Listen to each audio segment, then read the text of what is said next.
বাগেরহাটের ঐতিহাসিক খানজাহান আলী দিঘি, এই দিঘিতে রয়েছে দলাপাহাড় কালাপাহাড়। শতবর্ষী দলাপাহাড় কালাপাহাড় মৃত্যুর পরে এখানে 2005 সালে মাদ্রাজ থেকে 6টি কুমির আনা হয়। এক এক করে কুমিরটি বিলুপ্ত হলেও এখন মাত্র একটি কুমির রয়েছে, যে কুমিরটি ডাক দিলে চলে আসে খাদেমদের কাছে এবং তারা এখানে যে দর্শনার্থীরা আসে তাদেরকে একটু বিনোদনের ব্যবস্থা করেন।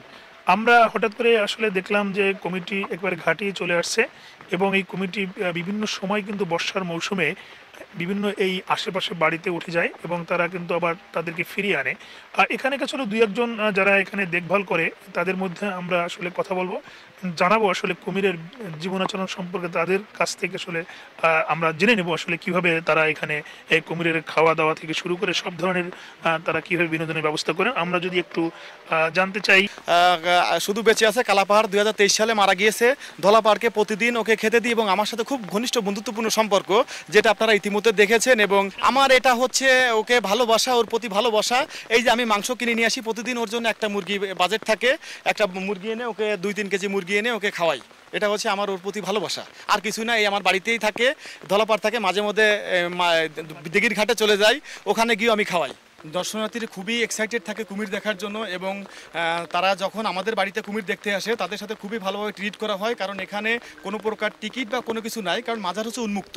পীরের অলিদের দরবারে কখনো ঢুকতে টাকা লাগে না এবং এখানে কোনো কিছু মানুষকে হ্যারাসও করা হয় না। মানুষ আসে, কুমির দেখে, তারা ছবি তুলে, কুমিরের মাথায় হাত দেয়, তাদের কারো যদি মন চায় কুমিরকে খাওয়ানোর, তারা কুমিরকে খাওয়ায়। এভাবেই তারা দর্শনার্থী দেখে চলে যায়। আমরা এতক্ষণ কথা বলছিলাম যে আসলে তবু যে আসলে কুমিরের সাথে তারা যে বন্ধুত্ব সম্পর্কটা দেখলাম আসলে কিভাবে তিনি এক মাংস এবং কুমিরকে গালে মুখে দিচ্ছেন এবং খাচ্ছে, এবং আমরা দেখেছি যে এরকম হিংস্র প্রাণীর সাথে যে তার যেটা বন্ধুত্ব সম্পর্ক রয়েছে তার একটা প্রমাণ এই খানজাহান আলী দিঘির কুমিরের সাথে। আমরা যদি এই কুমির সম্পর্কে যদি আরেকটু জানবো, যে এখানে জামাল ভাই আছে যিনি আর কি উনি এখানে একজন খাদেম এবং কুমিরের প্রতি তার একটা অনেক দীর্ঘদিনের যে অভিজ্ঞতা রয়েছে, ভালোবাসা রয়েছে এবং তিনিও এই কুমির একাধিক জায়গায় চলে গেছে, সেখান থেকে তারা কিন্তু উঠিয়ে নিয়েছে। সেই জায়গাটায় যদি একটু জানা হয় যে জানিল রহমতুল্লাহ এদেশে ইসলাম প্রচার করতে আসার পাশাপাশি কিছু মানব সেবা কল্যাণমূলক কিছু কাজকর্ম করছে, কিছু বলতে না অনেকগুলোই করছে। এর ভিতরে 360টা দিঘি, 360টা মসজিদ, এইগুলো উনি করছে। আর এটা লবণ এলাকা, এই লবণ পানির থেকে মানুষকে মুক্তি দেওয়ার জন্য উনি এই দেশে 360টা দিঘি খনন করেন। আর এইটা ছিল ওনার স্পেশাল দিঘি। এই মিঠা পানি সংরক্ষণের জন্য উনি এখানে কুমির অবমুক্ত করে যায়। কথিত আছে জিনদেরকে বা ঘোড়াদেরকে কুমির বানাইছে পানি যাতে পাহারা দেয়, যাতে মানুষ পানি অনিষ্ট না করে। সেই থেকে পরম্পরা কুমির চলে আসছে। তা বিগত 2005 সালে বা 15 সালে আমাদের কুমির শেষ জেনারেশন ধ্বংস হয়ে যাওয়ার আগ মুহূর্তে 5 সালে 6টা কুমির আমাদের এখানে আনা হয়। তা কিছু মারা যাওয়ার পরে বাকি একটা এখন আছে এখানে। এটাকে আমরা আর কি দেখে শুনে রাখতেছি। এটা দর্শনার্থী আসে দেখতেছে বা আমরা দেখে শুনে রাখি, আর এটা দেখে মানুষ আনন্দ পায়। আর এইভাবেই আর কি বংশ পরম্পরা এখানে কুমির আসলে একটা কুমির আছে, কিন্তু এখানে আমাদের কুমির অবশ্যই লাগবে। এখানে কুমির লাগবে যেহেতু এটা আমাদের দরবারের প্রধান আকর্ষণ। এই মাজারে যত দর্শনার্থী আসে প্রধান আকর্ষণ হিসেবে কুমির দেখতে আসে, সেজন্য ওই কুমির আমাদের এখানে অবশ্যই লাগবে। আর কুমির বেড়ে চলে যায় এর কারণ হচ্ছে সঙ্গী নাই।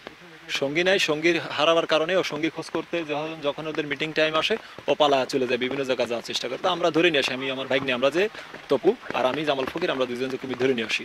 তাই মতো অবস্থায় একান্ত কাম্য জেলা মহোদয় বা যারা উপরে কর্মকর্তা আছেন তাদের কাছে বিশেষ অনুরোধ থাকবে যাতে এখানে কুমির এনে দেওয়া হয়, তাহলে আবারও নতুন করে বিনোদন সৃষ্টি হবে, মানুষজন আবার আসবে। এখানকার যারা কুমির দেখভাল করেন এবং জামাল ফকির এবং তপু, এদের একটাই দাবি যে এই কালাপাহাড় দলাপাহাড় মৃত্যুর পরে যে কুমির ছিল যেমন মাদ্রাজি কুমির, সেখান থেকে একটা কুমির বেঁচে আছে, তার নাম রাখা হয়েছে দলাপাহাড়। এই দলাপাহাড়ের সাথে আরও সঙ্গী প্রয়োজন, এক্ষেত্রে আরও যদি কয়েকটা কুমিরের ব্যবস্থা করা হয় তার জন্য দাবি জানিয়েছেন জেলা প্রশাসন এবং সরকার প্রধানদের কাছে। ঐতিহাসিক বাগেরহাটের খানজাহান আলী কুমিরের আসলে ইতিবৃত্তি আমরা শুনলাম, আমরা দেখলাম আসলে কিভাবে হিংস্র প্রাণী একটা কুমিরকে আসলে কিভাবে পোষ মানে এবং তাকে কিভাবে খাওয়ানো হচ্ছে এবং মাংস। আমরা এতক্ষণ শুনছিলাম এখানকার এই ইতিহাস ঐতিহ্য এবং এই কুমির সম্পর্কে।